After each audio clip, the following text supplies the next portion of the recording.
Hello दोस्तों, good morning. कैसे आप लोग? आशा है कि आप लोग बहुत अच्छे होंगे। चलिए दोस्तों, आज बात करते हैं यूजीसी नेट पेपर सेकंड, जो कि आपका ऑप्शनल सब्जेक्ट कॉमर्स है। दोस्तों, कॉमर्स में आज का आपका टॉपिक रहेगा business management and human resource management. आप समझे कि बिजनेस मैनेजमेंट क्या है और ह्यूमन रिसोर्स मैनेजमेंट क्या है।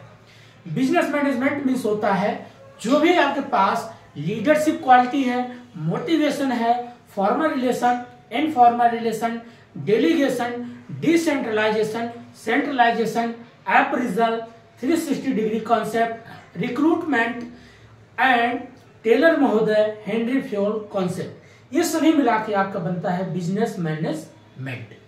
नेक्स्ट उसके बाद अगला टॉपिक इसमें होता है ह्यूमन रिसोर्स मैनेजमेंट। अभी हमने जो बात किया ये पूरा व्यवसाय की बात कर रहा था। अब नेक्स्ट हम पढ़ेंगे मानव रूपी की जो संसाधन है, कैसे उसको आप व्यवस्थित करेंगे, मैनेजमेंट करेंगे, प्रबंधकीय कैसे करेंगे, जिसमें आप पढ़ेंगे एचआरपी क्या है, एचआरडी क्या है, आईआरएम क्या है।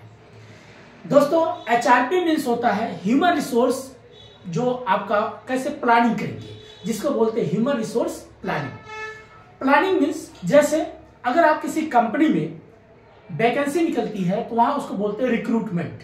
रिक्रूटमेंट होगा, कैसे सिलेक्शन होगा, कैसे उसके पेपर होगा, देन उसके बाद कैसे जॉब एनालिसिस किया जाएगा और कैसे उसका सिलेक्शन करने के बाद फिर भी उनका इंटरव्यू होता है, साक्षात बोलते हैं उसको, साक्षात्कार बोलते हैं। देन उसके बाद उनका ट्रेनिंग किया जाता है, जिसको बोलते हैं एचआरडी। एचआरडी मीन्स होता है ह्यूमन रिसोर्स डेवलपमेंट। अब उनको कैसे आप डेवलप करेंगे, ट्रेनिंग देंगे। अब ट्रेनिंग मतलब भाई अनस्किल्ड पर्सन है, वो कभी मान लीजिए टीचिंग नहीं किया है, या अगर पढ़ाई तो किया लेकिन कभी पढ़ाने का प्रैक्टिस नहीं किया, तो उसको आप ट्रेनिंग देंगे 6 मंथ या 12 मंथ, 3 मंथ, जैसा होगा कोर्स उसी हिसाब से उनको ट्रेनिंग देंगे। जब आप ट्रेनिंग देंगे तो उनका वीकली हो सकता है, मंथली हो सकता है, 6 मंथ हो सकता है, ईयरली हो सकता है, अलग अलग तरीके से उसको डिवाइड किया गया है। देन उसके बाद जब ट्रेनिंग हो जाता है तो उनकी जॉब लग जाती है। उसके बाद होता है आपका थर्ड आईआरएम, अर्थात इंडस्ट्रियल रिलेशन मैनेजमेंट। अब इंडस्ट्रियल रिलेशन मैनेजमेंट क्या कहता है कि भाई अब कंपनी में जो मालिक है, नौकर, उनके बीच में कैसा रिलेशन हो, एम्प्लॉयर और एम्प्लॉय के बीच में रिश्ता कैसा है, क्या वर्कर सही टाइम पे आता है, काम करता है, सही टाइम पर अगर वो काम करता है क्या वो सही टाइम पर उसको सैलरी मिलती है, चाहे मंथली मिलती हो, चाहे पर डे मिलती हो, चाहे आपका 6 मंथ मिलती है, सबका अलग अलग होता है सैलरी का, कोई मंथली देता, कोई पर डे देता। इसी तरीके से क्या वो सैलरी पाता है कि नहीं, या जो वर्कर है क्या उनके लिए अच्छे प्रोटेक्टिव जैसे कैप है, शर्ट है, टाई है, एक प्रकार से जो कंपनी देती है, क्या वो सारी चीजें उनके लिए मिलता है, ये भी बहुत जरूरी है। अब आइए एक एक करके, अब जो हमने सारी बातें किया, क्या क्या पढ़ना होता है। बिजनेस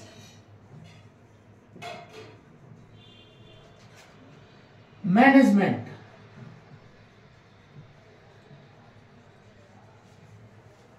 देन नेक्स्ट उसके बाद एचआरएम, ह्यूमन रिसोर्स मैनेजमेंट। इसके 3 भाग में इसको डिवाइड करें, एचआरपी, एचआरडी, आईआरएम।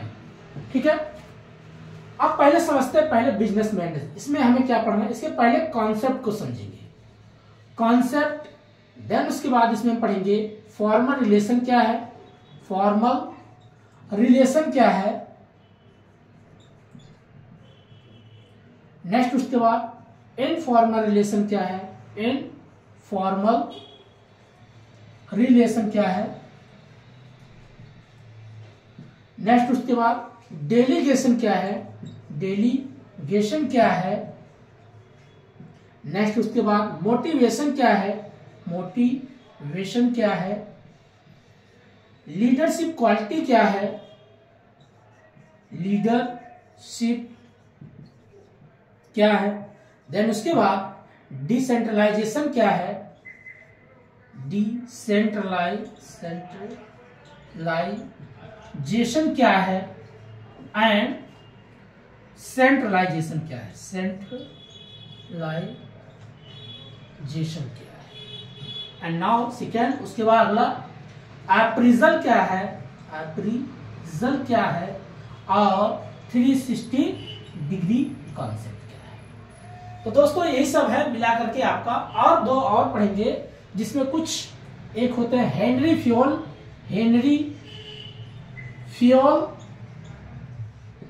और टेलर महोदय।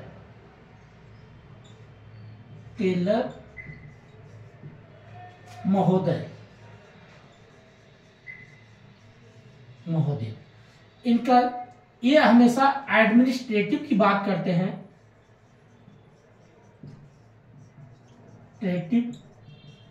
और ये हमेशा साइंटिफिक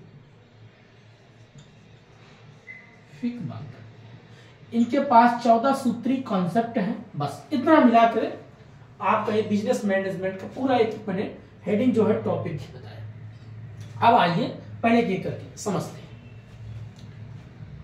कॉन्सेप्ट यही कहता है जो भी आपके पास लेबर है, मटेरियल है, ओवरहेड, किसी प्रकार का जो भी आप किसी कंपनी या फैक्ट्री में काम करते हैं, या वहां का जो सीईओ है, मैनेजर है, ये क्या करता है, कैसे उसको मैनेजमेंट करता है, व्यवसाय कैसे व्यवस्थित तरीके से, प्रबंधकीय तरीके से कैसे एक प्रकार से दर्शाता है, दिखाता है।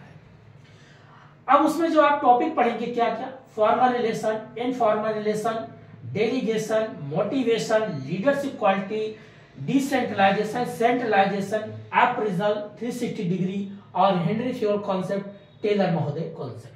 हेनरी फ्योल एडमिनिस्ट्रेटिव की बात करेंगे, टेलर महोदय साइंटिफिक की बात करते हैं। ये हमेशा साइंटिफिक की बात करते हैं। अब एक एक करके आप समझते हैं। पहले फॉर्मल रिलेशन क्या है। जब आप किसी कंपनी में एक रूल के अकॉर्डिंग सारा प्रोसेस काम करते हैं, टाइम पे उठ के आप सुबह उठते हैं, खाते हैं, नाश्ता पानी लेकर के, उसके बाद आप ऑफिस चले जाते हैं, 9 बजे जाते हैं, उसके बाद दोपहर में आपका लंच होता है, देन उसके बाद फिर आप काम करते हैं, उसके बाद आपका 5 हो या 6 PM हो, जो भी होता है, उसके बाद आप अपने घर आ जाते हैं। तो जो रूल के अकॉर्डिंग किसी कंपनी में आप काम करते हैं, चाहे एम्प्लॉयर और एम्प्लॉय, उनके बीच में जो एक जिसके प्रकार से चाहे बॉटम टू टॉप हो, चाहे टॉप टू बॉटम हो, किसी प्रकार जो रिलेशन है रूल के अकॉर्डिंग जो चलता है, उसी बोलते हैं फॉर्मल रिलेशन। नेक्स्ट पढ़ेंगे इनफॉर्मल रिलेशन। कभी काल उस कंपनी में विदाउट कोई, ऐसा नहीं है कि सब जगह रूल हो, कुछ बिना रूल है, आदमी बोर हो रहा, परेशान है, चला गया कैंटीन बैठ के नाश्ता पानी कर लिया, सुट्टे मार लिया, 2-4 गप्पे लगा लिया, उसको बोलते हैं इनफॉर्मल रिलेशन। अगला है डेलीगेशन। डेलीगेशन मतलब होता है जो पावर है, जो शक्ति है, जो सीईओ के पास होता है, जो सीईओ के पास मतलब पास होता है, और मैनेजर डायरेक्टर पास होता है। कभी काल जब वो पोस्ट खाली होता है, किसी दूसरे जिसके पास 10 साल 15 साल का अनुभव होता है, उसको पावर क्या कर दिया जाता है, डेलीगेट कर दिया जाता है। अर्थात जो व्यक्ति बहुत अच्छा काम करता, बहुत स्किल्ड है, अनुभवी हो चुका है, तो उसको पावर क्या करते हैं, आप सौंप देते हैं। सपोज जैसे देश के प्रधानमंत्री हैं या आपके राष्ट्रपति हैं, राष्ट्रपति कभी काल किसी भी कारण से उनके खिलाफ कोई, मान लीजिए लोकसभा राज्यसभा में महाभियोग लाया गया, उनको पद से हटा दिया गया इमरजेंसी में, लेकिन उसके बाद वाइस प्रेसिडेंट को पावर डेलीगेट कर दिया जाता है। ठीक उसी को ही बोलते हैं। अगला है मोटिवेशन। भाई आप जब किसी कंपनी में काम करेंगे तो हम मोटिवेशन होना चाहिए, सेमिनार अटेंड होते रहना चाहिए। आजकल बोलते हैं ना हाउ टू जोश, ये क्या है, मोटिवेशन करना, बार बार में दिमाग को फीड करना, एनर्जेटिक बना देना, काम करने के लिए उनको प्रेरित करना, यही है मोटिवेशन होना। और क्या, लीडरशिप क्वालिटी।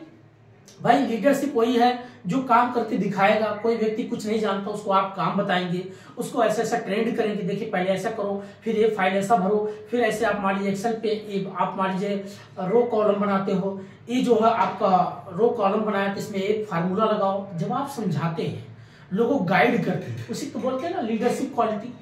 तो लीडरशिप भी होना बहुत जरूरी है। उसके बाद डिसेंट्रलाइजेशन।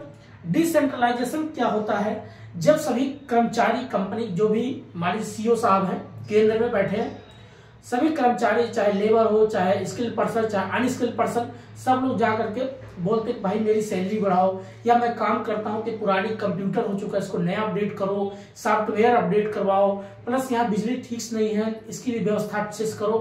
तो इसको बोलते हैं डिसेंट्रलाइजेशन। जो लोग अपनी मांग कर, अपने सुविधा के लिए जा करके, ऐसे समझो, मान लीजिए आप हो, आपके पिताजी हैं, जब आप अपने पिताजी से बोलते हैं पिताजी मुझे इस कोचिंग में ज्वाइन करना, मुझे पैसा चाहिए, आपकी बहन बोलती है पापा मुझे भी पैसा चाहिए, मैं भी ये कोर्स करना चाहती हूँ। ये जो बच्चे जाकर के पिताजी से सारी बातें अपनी शिकायत करते हैं, उससे जो नीड जरूरत है वो मांग करते हैं, उसी बोलते हैं डिसेंट्रलाइजेशन। आप समझ में आ गई बात। भारत आज प्रेजेंट टाइम। अगला होता है सेंट्रलाइजेशन। सेंट्रलाइजेशन मतलब अब यहीं पर मान लीजिए आपके पिताजी हैं, आप घर में 2 भाई 1 बहन है। अब पता चला पिताजी ने कहा एक काम करते हैं, बहन के लिए सूट कपड़े ला के दे देते हैं और दोनों भाइयों के लिए एक ही कलर के कपड़े दे देंगे। जब पिताजी डिसीजन लेकर के अपने बच्चों को हर चीज दे देते हैं, खाने का, पीने का, घूमने का, टहलने का, इसको बोलते हैं सेंट्रलाइजेशन। अर्थात जब आपके सीईओ साहब कंपनी के वो पॉलिसी बनाते हैं, ठीक है, ये लेबर कितना पैसा, मैनेजर साहब कितना पैसा, चपरासी का इतना पैसा, यहाँ बिजली का इतना पैसा, पंखे का इतना, एसी का इतना, वो जो सारी चीजें वो क्या करते हैं सेंट्रलाइजेशन के रूप में सौंपते हैं, बताते हैं, उसी को बोलते हैं सेंट्रलाइजेशन। अप्रेजल, जब किसी कंपनी में आप बेहतर काम करते हैं तो आपका नाम होता है, तो लोग बड़े खुश होते हैं। जैसे आप मान लीजिए कोई कंपनी बहुत डिग्रेड अवस्था में आ गई, बहुत डाउन अवस्था में आ गई, अच्छी आउटपुट नहीं दे रही। सपोज जैसे एग्जांपल लेते हैं, कोई भी कंपनी ले लो, मान लीजिए जैसे रिलायंस कंपनी है, जैसे एक आपका जियो है, जियो बहुत आगे गई, तो रिलायंस है, आपको इसमें ऐसा एक जिसको बोलते साम दाम दंड भेद सब प्रक्रिया उसको आता हो, कैसे इस कंपनी को आगे बढ़ाना है, इमोशनल इंटेलिजेंट बात करना, एम्पैथी तरीके से बात करना, सिंपैथी तरीके से बात करना, इंटीग्रेटिव तरीके से बात करना। अर्थात जब उस कंपनी को एक अच्छे प्रॉफिट मिला देता है, तो जो उसका ओनर होता है उस अपने एम्प्लॉय के लिए कहता, भैया आपने मेरी कंपनी बहुत अच्छा आउटपुट किया, बहुत मेरी कंपनी को अच्छा एक रैंक दिया, तो इसके लिए मैं आपकी सैलरी जहां 30,000 थी मैं आपको 70,000 देता हूं। ये उसके लिए एक प्रकार से अप्रेजल हो जाता है, या उसकी प्रमोशन कर देना। आज कल तक आप मान लीजिए मैनेजर थे, मैं आपको सीईओ की पोस्ट पे रखता हूं, इसी को बोलते हैं अप्रेजल कॉन्सेप्ट। ठीक, अगला होता है 360 डिग्री कॉन्सेप्ट। 360 डिग्री कॉन्सेप्ट मतलब होता है जहां पर मालिक से लेकर के नौकर तक सभी पे ध्यान दिया जाता है, कोई भी व्यक्ति उसमें छूटता नहीं है। ऐसा क्यों बोला गया?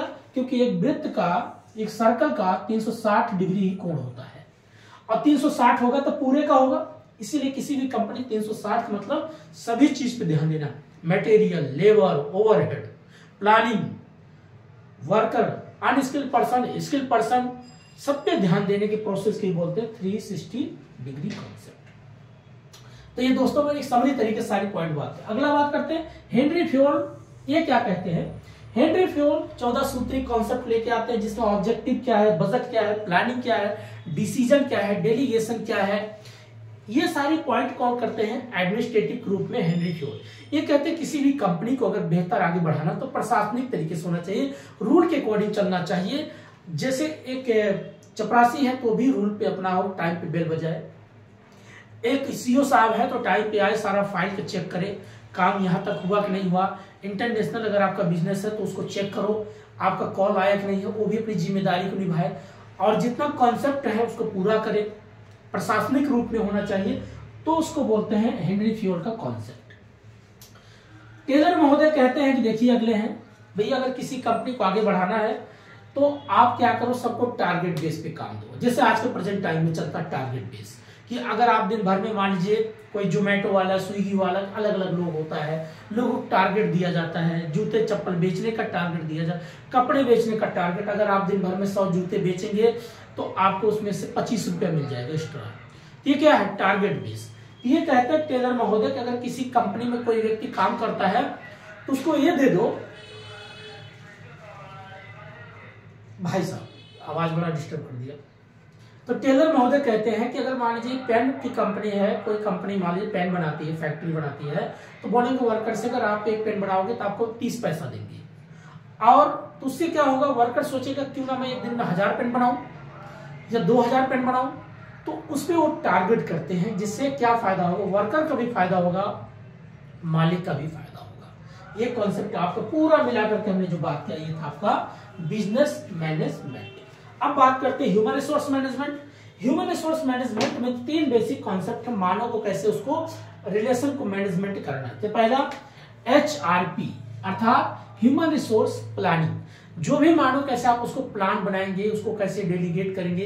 प्लानिंग मतलब भाई अनस्किल्ड पर्सन उसको आप स्किल बनाओगे, रिक्रूटमेंट निकालोगे, वैकेंसी निकालोगे, कितना वैकेंसी निकालना, कैसे सिलेक्शन करना, कैसे जॉब एनालिसिस करना है, प्लस उसको कैसे ट्रेनिंग देंगे। जब आप रिक्रूटमेंट करेंगे तो वैकेंसी आती है, लोग अप्लाई करते हैं, इंटरव्यू होता है, ग्रुप डिस्कशन होता है, पेपर पे पेपर एग्जाम चलता है। जब ये सारा प्रोसेस होने के बाद फिर क्या करते हैं, उनको ट्रेनिंग देते हो, डेवलपमेंट बनाते हो, अनस्किल्ड पर्सन को स्किल्ड बनाते हो। जब ये स्किल्ड से अनस्किल्ड से स्किल्ड पर्सन हो गया तो किसी कंपनी या फैक्ट्री में जॉब करेगा तो वहां पर इंडस्ट्रियल रिलेशन मैनेजमेंट क्या है भाई। अगर मान लीजिए कहीं कोई बिल्डिंग बन रहा है तो उसके लिए कैप होना चाहिए, प्रोटेक्शन चीजें होना चाहिए, बिल्डिंग पे झूला पता वो पेंट कर रहा तो मजबूत रस्सी हो, या वहां पर लिफ्ट अच्छी लगी हो, क्योंकि वर्कर को भी ध्यान में रखना बहुत जरूरी। जब आप किसी को ध्यान देंगे तो आपका भी ध्यान देंगे, तभी तो रिलेशन मजबूत होगा। अब पता चले कि उसका फायदा उठाता रहे, अगला इमोशनल ब्लैकमेल करता रहे तो रिलेशन चलेगा। वो इमोशनल तरीके से भले चल गया, लेकिन हर एक रिश्ते में इमोशनल जुड़ा होता है। अगर जाए इमोशनल खत्म, रिश्ता खत्म, यही चीज होता है आजकल। तो इमोशनल किसी के साथ खेलना नहीं चाहिए, आज के दौर में बहुत लोग खेलते हैं। तो इंडस्ट्रियल रिलेशन मैनेजमेंट यही कहता है मालिक और नौकर के बीच में अच्छा संबंध होगा तो ये सारा अच्छा ही होगा। तो बस इतना ही छोटा सा वीडियो था, तो आज इतना, तब तक के लिए नमस्कार, जय हिंद, मस्त रहिए, एंजॉय करिए, पढ़ाई करिए, थैंक यू वेरी मच।